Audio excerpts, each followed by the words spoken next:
thing. And so what I find is that you just have a lot of people whose marriage are struggling that wouldn't necessarily need to be struggling because of all of the challenges. And we just have to teach how. We just have to teach them how to have the marriage that they want and the marriage that's going to really support them.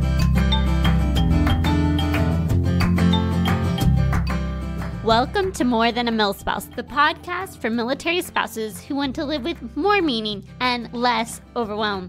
I'm your host, Christine, seasoned military spouse, mom of 3, life coach, and your guide to intentionally designing a life you're excited about as a military spouse. I'm here to help you get the clarity you need so you can get unstuck and unlock your purpose and potential. Because you, my friend, are more than a milspouse. You have something valuable to offer. And when you pursue the things that light your heart on fire, you trade frustration for fulfillment and isolation for a life of impact. It's time to discover who you are meant to be, because together we can change the world. Welcome back to the show. This summer, we are working our way through the Milspouse Transformation Series, an entire series focused on helping you transform your life by looking at small shifts you can make as a military spouse that can lead to some really big results. In episode 207, we kicked off the series. In episode 208, we discussed the importance of rest and how to practically infuse it in your life. In 209, we dove into military spouse wellness and how we boost our mental and emotional health. In episode 210, we focused on our physical health and specifically how to be healthy on a budget. In 211, we rounded out the trifecta of our personal well-being by focusing on our spiritual health and how we can actually build resilience. And then last week, we finished out the focus of taking care of ourselves by talking about our home environment and how that impacts our life. Today, we are moving on to the second pillar of creating a fulfilling life, our relationships. And the next 3 weeks will be all about relationships, because a fulfilling life is not just about taking care of ourselves, of doing things that make us happy. We were created to connect with others. And so we're going to start this process of digging into our relationships. And today, specifically, we're talking about your relationship with your spouse or your significant other.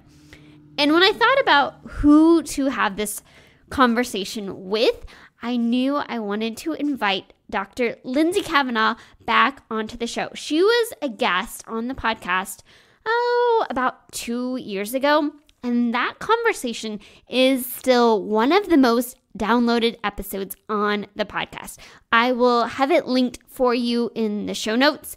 But Lindsay is a Navy spouse, a psychologist, a marriage coach, and she specializes in military marriages. She started the Married to Military podcast around the same time that I started the Milspouse Mastermind show. And that podcast is now known as the MarriedAfterKids podcast.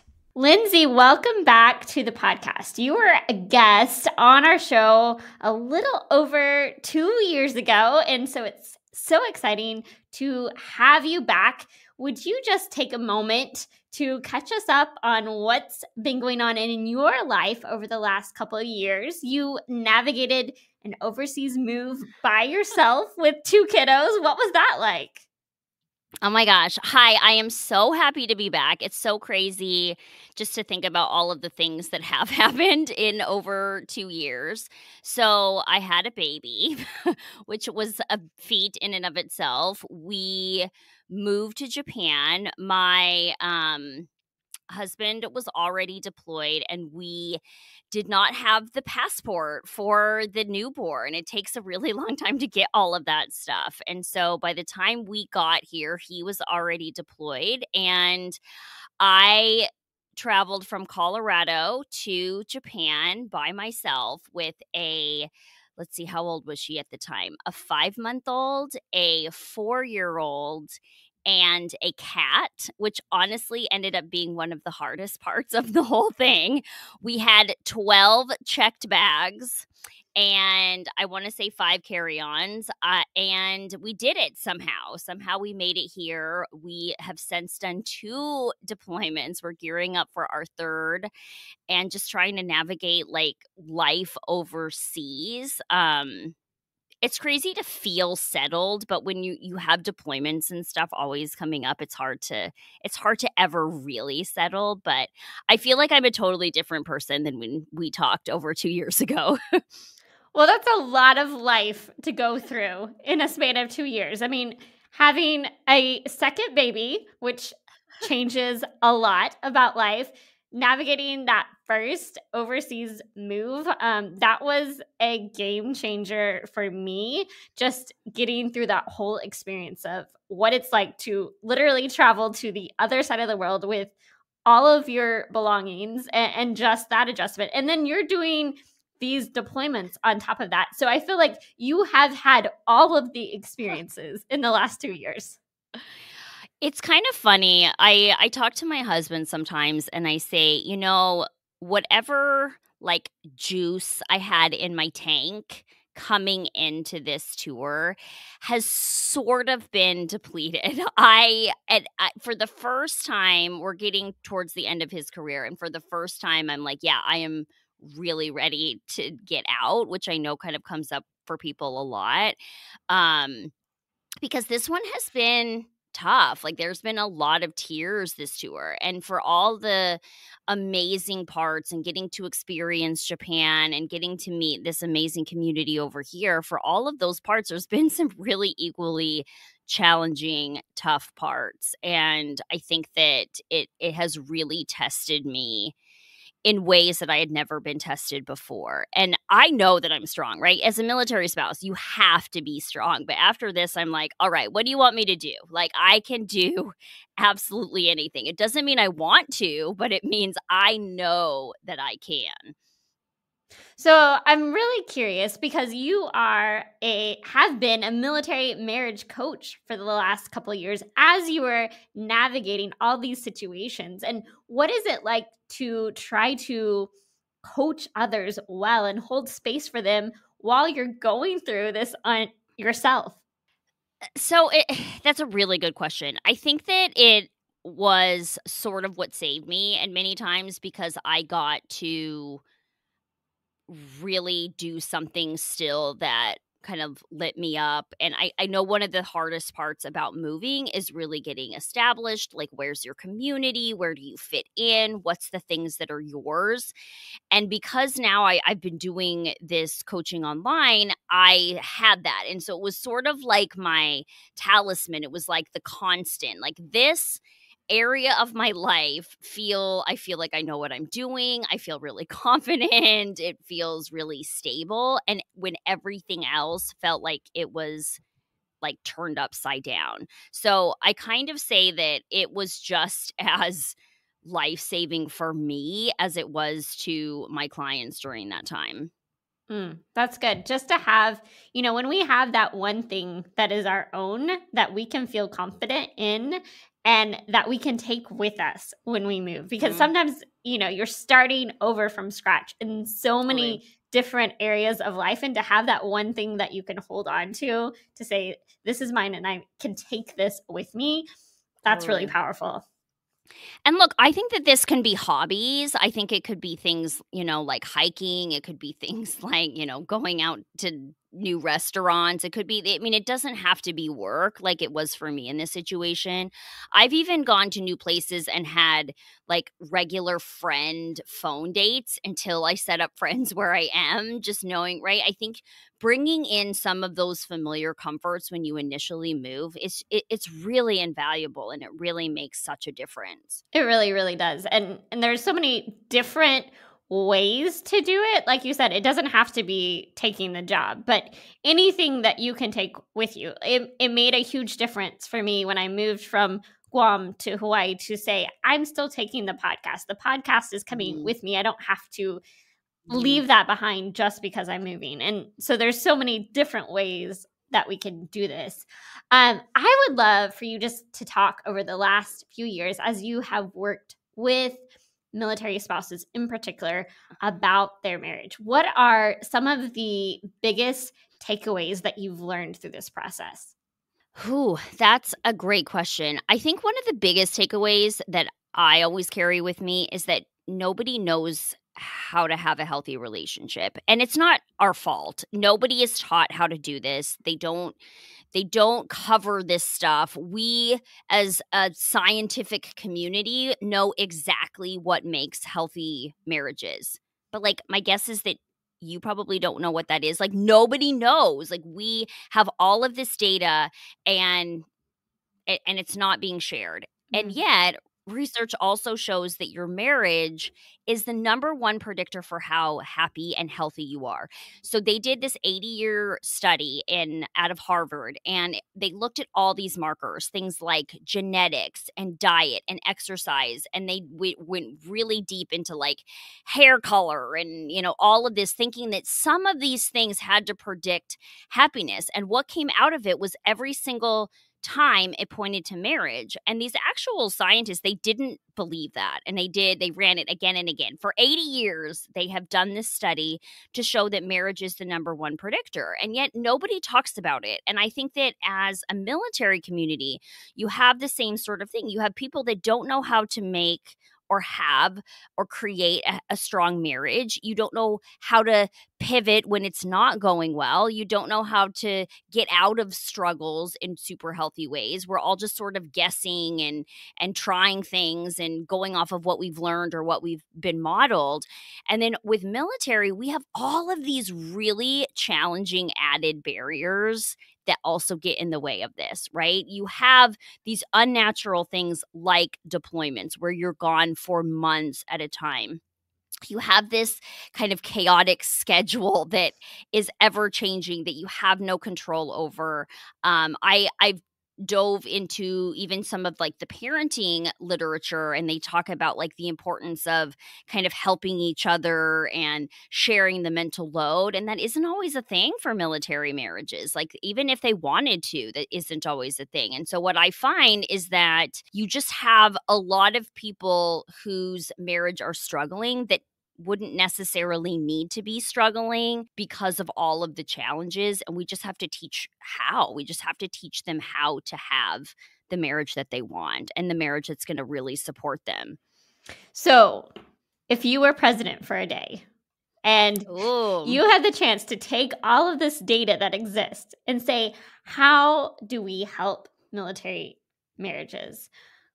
Like, what would be some of the things that you would do? Oh, that's such a good man. I would love to be president for one day only. The first thing that I would do is, especially in schools for like military, but schools, I would start it in kindergarten. I mean, preschool. Heck, we are going to start learning about how to do this stuff. We're going to have you're going to, just like you learn about math for however many minutes a day, you're going to learn about relationships every day for this many minutes from the time you start going to school until the time you end going to school. I think it's just that important. The other thing that I would do specifically for military is um I would go in and revamp a lot of the systems in there, right? I would make it so that people felt a lot more comfortable to get support. I would make so there's a lot more financial assistance for these kinds of support things. Um we would just do a lot to ensure that everyone had the necessary tools, where right now I think, people are having to choose from do I buy this meal today versus it's really challenging, and I would try to relieve some of that if I could. Yeah, I think all of us listening could name some of these challenges that make marriage really, really challenging in ways that it doesn't have to be or it wouldn't otherwise Yeah. be. Yeah. On the flip side, what have you observed that can be a blessing to the fact that someone is in a military marriage?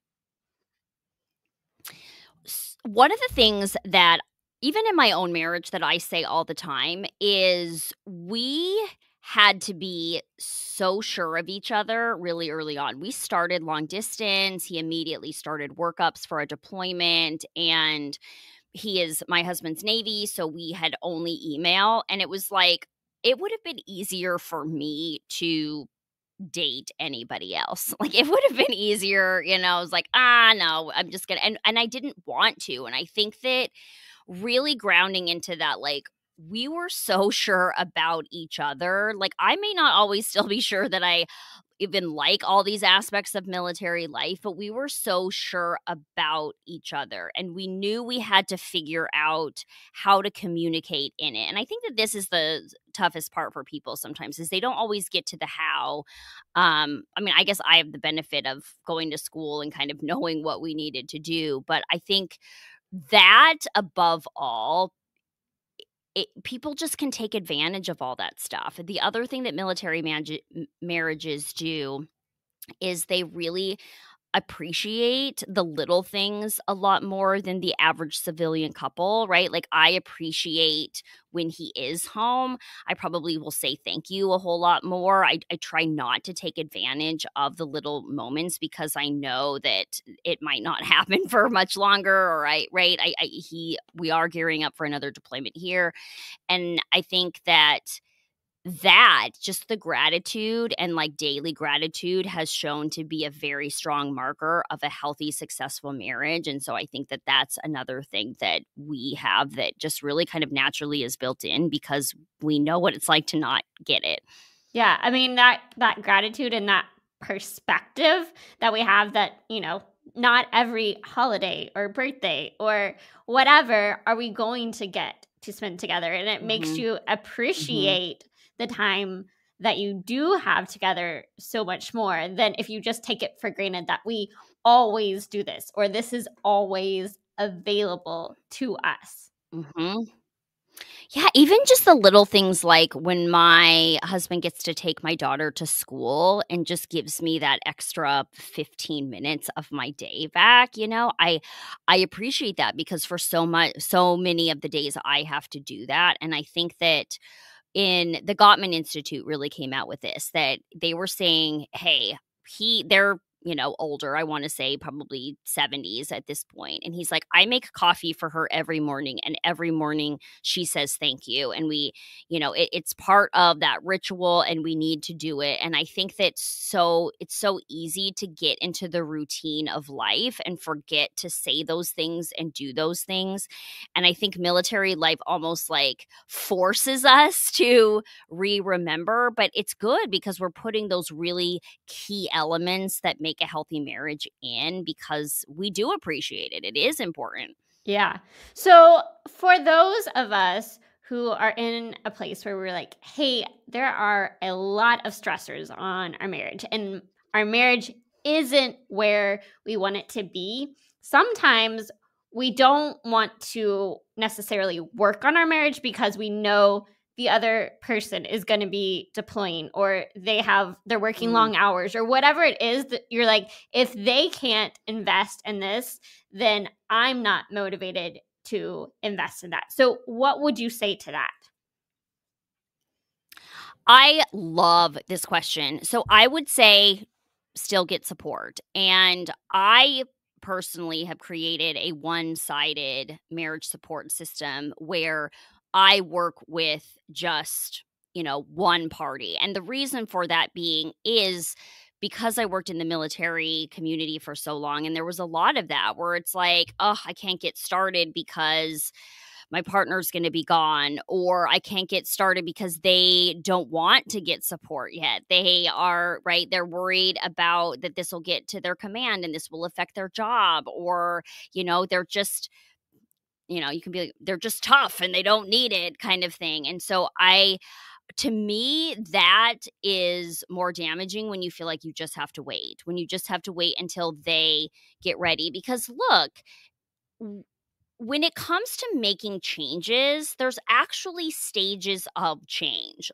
And it's very rare that you both as a couple are going to be at the same stage of change at the exact same time. And yet, if you have gotten to the point where you are ready to make some changes in your marriage, like you want to act on that. You want to make that happen. You don't want to sit around and wait and be in something that doesn't feel great just for them to get ready, not knowing when that will be. And so the one-sided support is really being able to change the marriage, the whole marriage, using just one person as being part of the process. And the number one concern I get with this is people say, but I'm already doing all the work. Like, why do I have to do this too? Why do I have to always be the one? And what I say is that it's not necessarily you doing the work, because I see marriage as a circle. And in one part of that circle kind of makes some changes, the other part has no choice but to change as well. And so, really, all it's doing is you are initiating the start of that change. But the good part of it is that you're doing the change that you want to see. Eventually, if your spouse has things they want to see, they got to come in and they've got to engage and they have to be invested too. But so you really get to start seeing the changes that you want to see the most. And it can come from one person. Mostly, I say about 85% of my caseload, I'm working with just one part of the marriage. And then maybe in the other 15, both people are ready and able to work on it at the exact same time. And so for me, it doesn't matter. For me, I can bring equally amazing changes to a marriage, even if just one person's participating. So what I would say to them is still look it up, still find that resource, get started, because if you want to feel different in your marriage, that's what it takes, is to start, getting that support now versus waiting later on.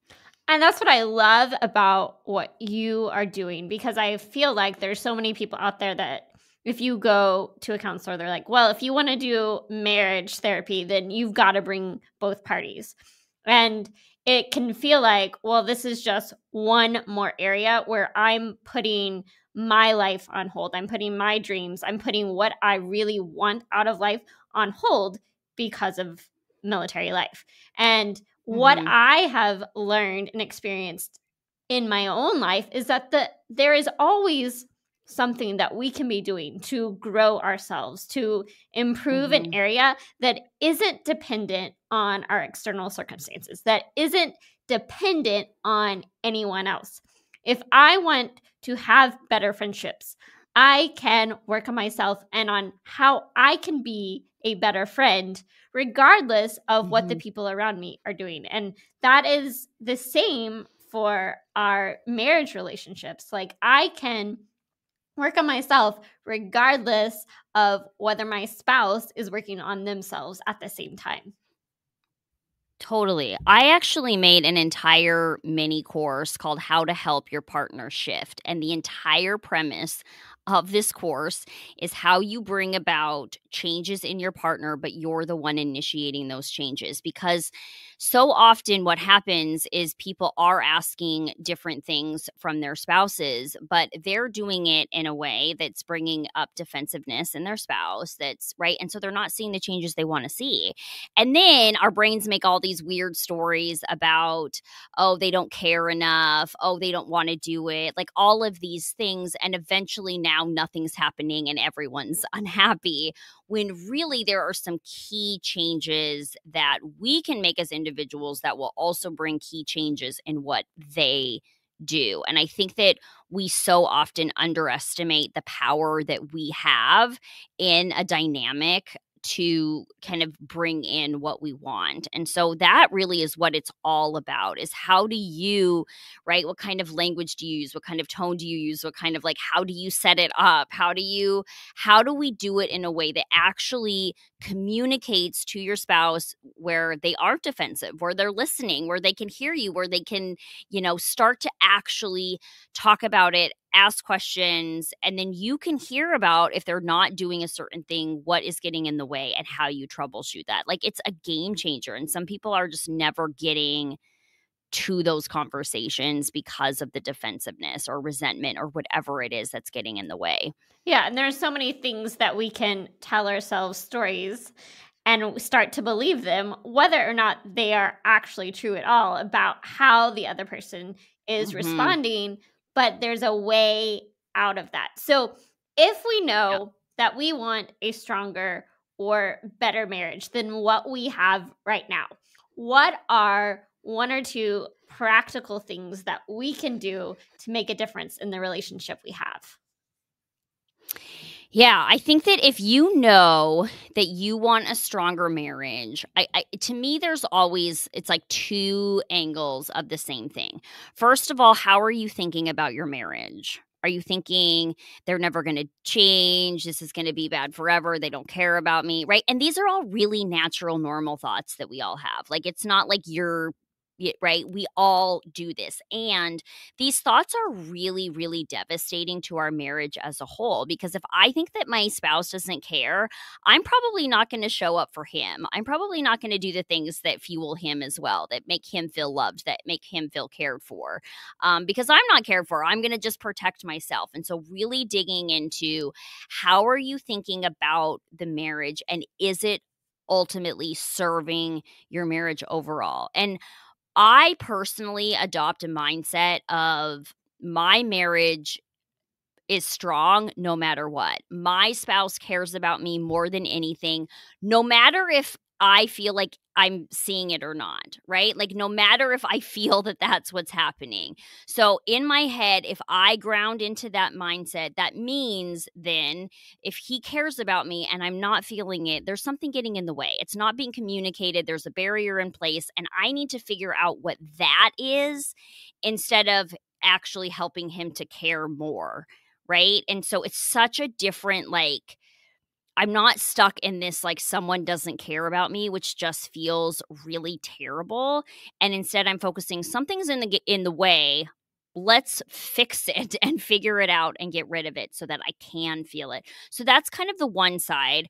The other side is actions. So are you doing the loving, caring actions that grow a marriage? Are you expressing your partner's love language? Are you saying appreciation? Are you giving words of affirmation? Are you doing those things that grow your marriage, even if you're not getting them in return? Because that's the other thing I hear all the time. Well, I'm not getting them from my spouse, so, like, I don't want to do them. It's too hurtful. And it's like, well, somebody's got to start. Somebody's got to start doing it, because that's usually, again, it's that circle. If I'm not feeling appreciated, and I'm not appreciating my spouse, now they're not feeling appreciated, and now you're just right. Somebody needs to initiate it. So are you doing those things to intentionally pour into your marriage that just need to happen? And I find that if you tackle it from the mindset perspective and with your actions, change has no choice but to happen. It's really that thought and the action. That thought, what Totally. am I thinking about my marriage and how is that impacting me? And then what am I doing to improve the marriage, to build a healthy relationship? And am I choosing to act in a way that is loving regardless of how I feel in the moment? Mm-hmm. That's really, And really that good. is so hard. And honestly, this is really the true value of support, because staying in that and doing those things when you're not feeling loved and when you're not feeling supported, like, that's actually the hardest part. Yeah. Right? Because we also have our own traumas and triggers and things, and it is really hard when people are in kind of that triggered place to then, like, be loving to somebody else who they don't really feel in that moment, right? Like, immense love for. And so I think, like, really knowing that staying in and doing those things, that's what brings change. But it sounds so much easier than it is, and it's worth it. It's worth doing it to figure it out, and to have that support. Like I said, it's the number one predictor for how happy you are in life.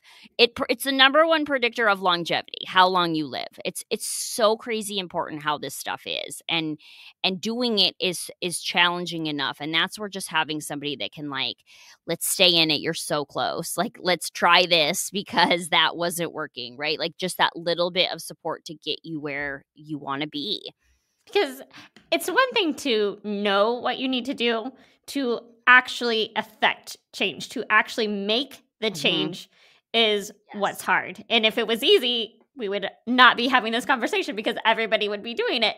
But having that Totally. support can really help when you're trying to make that change, when you're trying to make that shift. And it's much easier said than actually done. Totally. Like, I get my own marriage support, and it's not because I don't know what to do. Like, I'm actually the reverse, where I do know what to do because I've, studied this for 16 years, but will be in a situation where I'm like, "You're saying the wrong thing. You are saying the wrong thing," or like, "You're gonna have to apologize for that later," right? I will know exactly what I need to be saying and doing, and I still won't do it, right? Like, this stuff is just hard, again, because when you're emotional or when you've been hurt, it just becomes such a challenge. And so I really say that more to normalize it for everyone, that it's just tough. And so if you don't know and it's hard to stay in, like, this is why we have the high divorce rate that we do. And it doesn't have to be that high. And that's what kills me, is there's a lot of marriages that end up ending before they even have a chance to see what they could do or see what they could be. Um yeah. No, it's so good, and just to have that encouragement that change is possible, that it doesn't have Mhm. to it doesn't have to stay the way that it is right now, that we can do things that impact how our relationship is going to look and ultimately have a happier life when we take Totally. that action, when we get that support. Now, you recently pivoted from just focusing on marriage to focusing on marriage after kids. And now I Yes. know how much having kids has impacted my own life and my marriage, but what have you noticed about marriage after kids in particular? So kids add a level of a barrier that is really unlike any other. And again, now if you have the military challenges on top of that, it's just crazy the amount of stress that is put on your marriage. So research shows that upwards of 95% of couples report a decline in happiness and satisfaction in their marriage after having kids. 95%. This is across cultures, this is across, right, socioeconomic statuses, like, you name it. People have kids and are less happy. And the thing that they also say about it is the happiness doesn't go back up unless you intervene. And it's really because of that systemic stress that is put on your marriage, right? All of a sudden, you have that, your mental load explodes, and being able to kind of manage that together. And if you don't have the tools, which again, nobody's taught how to do. Like, I myself, like, we really struggled after having that was probably our lowest point. And I think that no one talks about it. I think when you talk about having kids, you talk about, like, oh, they're so wonderful and magical and great. And it's like, yeah, they are. And it really crushes marriages at a time when you need to have the strongest marriage possible so that you have this, strong partnership and in all of it. And so I think that for me, kind of diving in, I've always been the, like, if no one's talking about it, I wanna be talking about it. And so I was also sort of joking with you too, that I needed one part of my life that wasn't fully about the military. I still say I really, like, it's the military community is my heart and my soul, and I so value them, and I will always seek to work with them and try to make things better. But I needed something that was just a little bit outside, that I needed to talk to some civilians every now and then too. And so I think with this shift, being able to really kind of reach a larger population, and you just see that in the military or outside the military, just people are really struggling with this stuff. And I I actually did a reel a couple of weeks ago where I was talking about the challenges, like feeling really lonely and feeling kind of unsupported and feeling like you're not on the same page. And by far and away, the comments that I got were just leave, just leave. And I think that this is what people say is like, if you're not happy in a marriage, just leave. And there's no one on there that said, get support, fix this, get support and change your marriage dynamic. And that's what makes me so sad, because I know that that's an option, and I know how amazing it is, and I know how great people feel after they've made that, because I've seen it hundreds and hundreds of times. But that's just not what people are communicating. People are communicating, get out and find somebody else, and then they're having the same issues with that somebody else, and then we're doing it all over again. Well, because it's what seems the easiest in the moment, right? Do the thing that is easy, that makes you happy.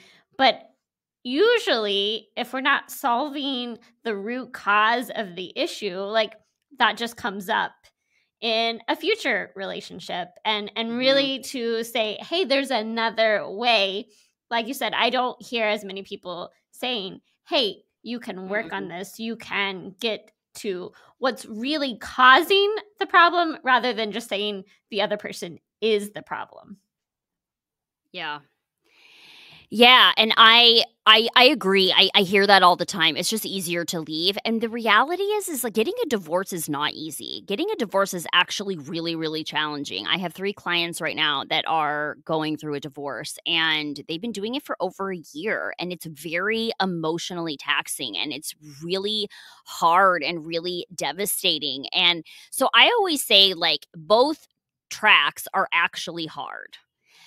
Improving your marriage and learning how to do that, yes, it's a challenge. It takes a little bit of work. But hopefully what you're doing is you're doing it with somebody that you love, or at least have loved, and you're getting to a good place. And another one is you're really grieving the loss of something that, that you thought, right? And so I just think both are so challenging, and it's just, what kind of hard do you want to start with, right? Like that's what it comes down to for me. And to me, like, I want to be with my spouse. I want to be married to my spouse. I want to it's always worth it to me to do the extra work so that we feel good. I don't want to start over. I don't want to date. I don't want to, like, I don't want to do any of that again. And so it just makes me sad that sometimes people feel like they don't have the other option. Mm. And I love that you are offering that. So I would love for you to just share a little bit about your experience, because I know a lot of times we talk about, as military spouses, putting our goals and our dreams on the back burner because of military life. But so many times that has more to do with having kids than just the military life itself. So what has it looked like for you to try to build a business as a military spouse with young kids? And how has that impacted your relationship with your spouse? I love this question.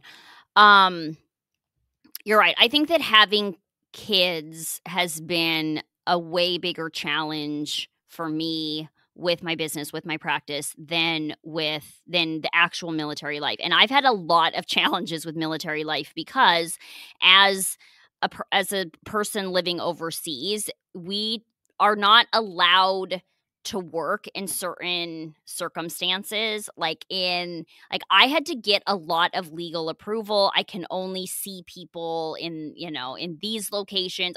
There's a lot of logistics that come in for me to be able to do what I'm doing here. But for me, the biggest challenge comes, like, I still have to be the default parent. My spouse is gone. We are in every 6 months, he deploys for 6 months. And, right, if anything happens, I have to be the one available. If my kid gets sick, if there's something that they need, when they need to get picked up from school, like, it all really has to come on me. And so I need to be incredibly flexible. I need to have something that really works with me.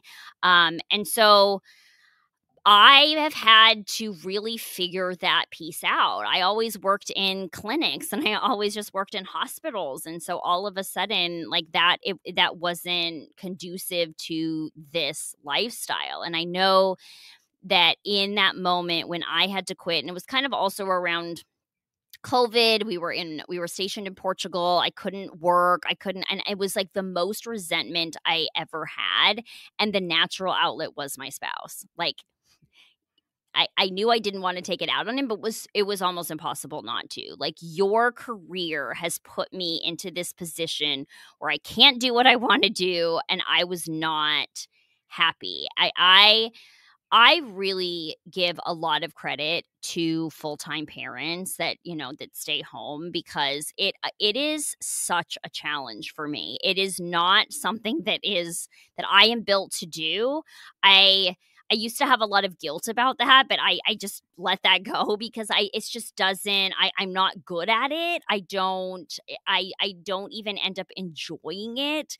And so, for me, it was really like having to figure all of that out. And we fought a lot. We fought a lot about how limiting my career was because of military life. And so we've had to really have multiple conversations about how he can support me in the ways that he can support me, and how, right, like what we can do to make sure that I am doing something that fills my soul, and lets me do what I want to do despite all of the barriers. And so it's just a lot of conversations. We've had to get really good at communicating about all of that.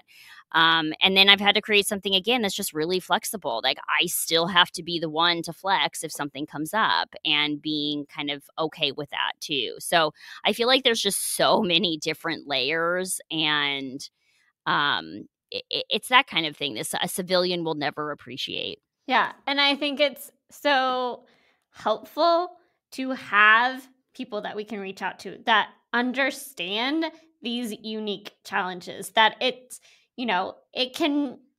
doesn't solve the problem just because that it's harder. That doesn't solve the problem itself, but it helps to have somebody that you can talk to that understands that unique challenge, and to say that, okay, it's going to take some more conversations. It's going to take, you're going to at times have these feelings of resentment, to feel frustrated by the circumstance, by the way that things are that can't change.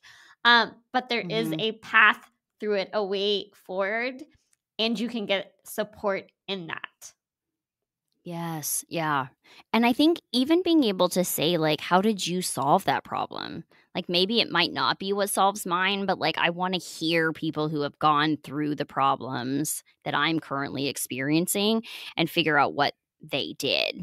Like, how did you do it? How do I learn from that? And how do I, right? And then I try to give back to other people who are trying to also make it work. Because I think with this, what it takes for the military spouse is you have to be incredibly creative. You have to be incredibly resourceful. You have to be, right? Like, it just, all of these extra things. And it can be annoying at times, don't get me wrong. But I think figuring out how to do that, it's worth it overall if it means that you are happy. Absolutely. It is worth it. And there is so much that can come out of figuring out that path forward to, yes, it's going to take resourcefulness. Yes, it's going to take creativity, but looking at what is possible because of that, and how you can have a healthy relationship with the person that you love in the process, even if there are all of these challenges that you may not want in your life. So as we wrap up, number one, I just want to give you an opportunity to share some encouragement to a spouse who knows that their marriage isn't where they want it to be, and is ready for something to change. So what I would say to you is that we know how to fix that. And by we, I mean like the psychological community. There is decades of research. There are decades of providers that, like, we know exactly the skills and the tools and the things that will strengthen your marriage. And so it is known. And I think so often that is what we feel like there's, no hope and I don't know how to do it. And it can be known on how to feel better. And so my advice, my recommendation for everyone is seek that out. Seek out whether it's a provider near you, whether it's a provider like me online, whether it's right, but seek out those experts that know this and learn how to do it so that you can start having the marriage that you want.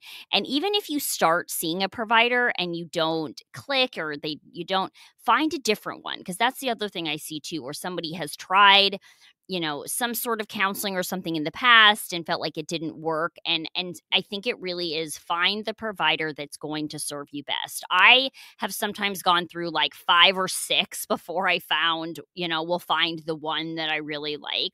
And it is worth it to me every single time to do it. This is not about like hurting their feelings or not hurting their feelings. It doesn't matter. It's about you. It's about your marriage. And so getting what you want, getting somebody that sees and has a philosophy similar to yours, it's worth it every single time.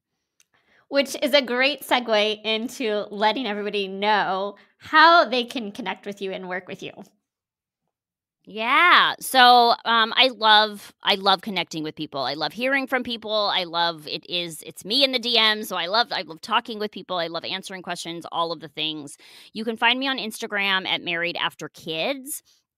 And I also have a podcast called Married After Kids that you can check out as well.